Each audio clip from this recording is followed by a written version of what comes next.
साल 1979 ये वो साल था जब 3 लोगों की तकदीर और 2 देशों का मुकद्दर एक ऐसे टकराव की तरफ बढ़ रहे थे जिसकी गूंज आज तक सुनाई देती है।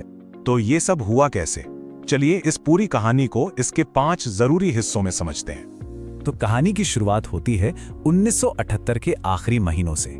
जगह है तेहरान। वहां की सड़कों पर ना एक अजीब सी बेचैनी थी, एक बदलाव की आहट।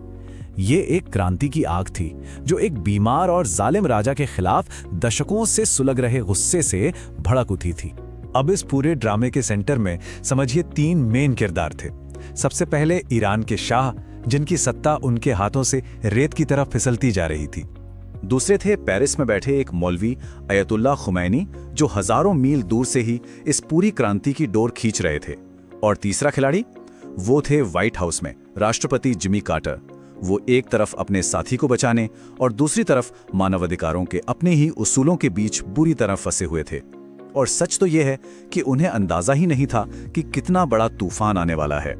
और आप देखिए, बस कुछ ही महीनों के अंदर ये जो विरोध की छोटी मोटी चिंगारियां थी ना, वो एक ऐसी आग बन गई जिसे बुझाना किसी के बस में नहीं था। अगस्त में एक सिनेमा हॉल में आग लगी और देखते ही देखते दिसंबर तक लाखों लोग सड़कों पर उतर आए। अब इस क्रांति की रफ्तार को रोकना समझिए नामुमकिन हो चुका था। और उधर पेरिस से खुमैनी जो संदेश भेज रहे थे, वो कोई शांति का पैगाम नहीं था। नहीं, वो तो सीधे सीधे कुर्बानी और तबाही का बुलावा था। एक तरफ ईरान जल रहा था और दूसरी तरफ वॉशिंगटन में पूरी तरह कंफ्यूजन का माहौल था। अमेरिका कुछ कर ही नहीं पा रहा था, क्योंकि एक तो उनकी अपनी सरकार में फूट पड़ी हुई थी और दूसरा उन्होंने एक आदमी को समझने में बहुत बड़ी गलती कर दी थी। अमेरिकी सरकार जैसे पैरालाइज हो गई थी। देखिए, एक तरफ थे secretary of state Cyrus veins, जो कह रहे थे कि भाई बातचीत करो, डिप्लोमेसी से काम लो। और दूसरी तरफ थे नेशनल सिक्योरिटी एडवाइजर ज़्बिग्नेव ब्रेजिंस्की, जो कह रहे थे नहीं, फौजी तख्ता पलट करवाओ और शाह को बचाओ। और बेचारे कार्टर इन दोनों के बीच में पिस रहे थे।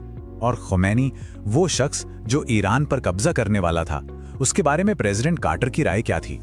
उन्होंने एक इंटेलिजेंस रिपोर्ट के कोमे में बस एक शब्द लिखा, सनकी। ये एक ऐसी गलत फहमी थी जिसकी बहुत भारी कीमत चुकानी पड़ी। यहीं पर खुमैनी का असली एजेंडा सामने आता है। उनका एक रैडिकल आइडिया था जिसे कहते हैं विलायत ए फकीह। अब इसका मतलब क्या है? सीधा सा मतलब ये कि देश को नेता नहीं बल्कि मौलवी चलाएंगे, एक थियोक्रेसी। और ये वो आइडिया था जिसे उन्होंने वेस्टर्न दुनिया से बहुत चालाकी से छुपाए रखा था। मतलब वो एक डबल गेम खेल रहे थे। जब भी वेस्टर्न मीडिया के सामने आते तो खुद को एक बहुत ही शरीफ गांधी जैसा इंसान दिखाते। कहते थे मैं तो बस एक टीचर हूं। लेकिन ईरान में जो उनके संदेश पहुंच रहे थे वो बिल्कुल अलग थे। उनमें वो कह रहे थे, हजारों को मारो, शाह को गिराने के लिए जो करना पड़े करो।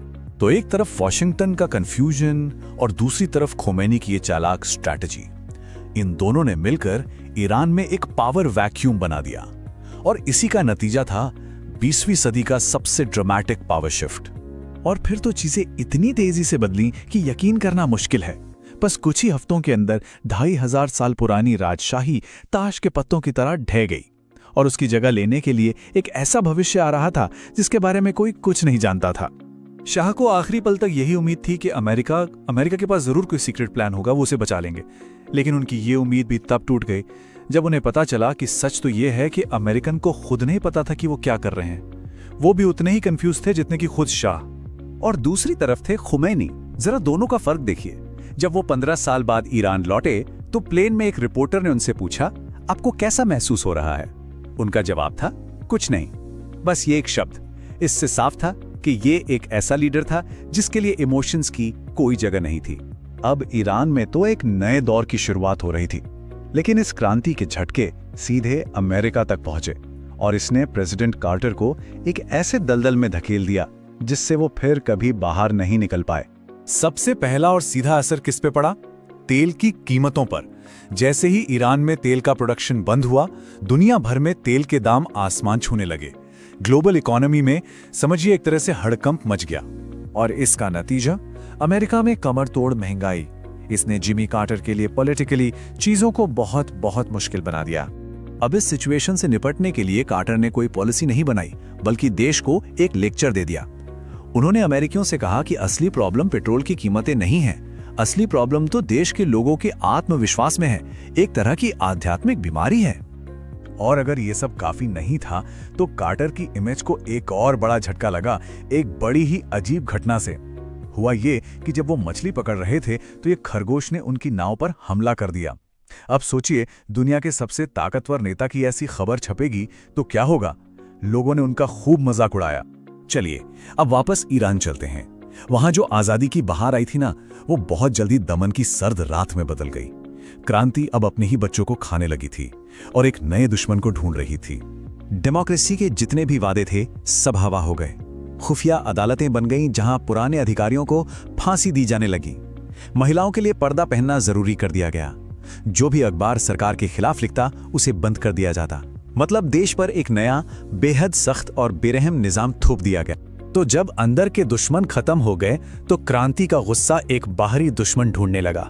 कुछ कट्टरपंथी छात्रों का ध्यान अब तेहरान के बीचों बीच बनी एक खास बिल्डिंग पर था, एक ऐसी जगह जिसे वो कहते थे जासूसों का अड्डा।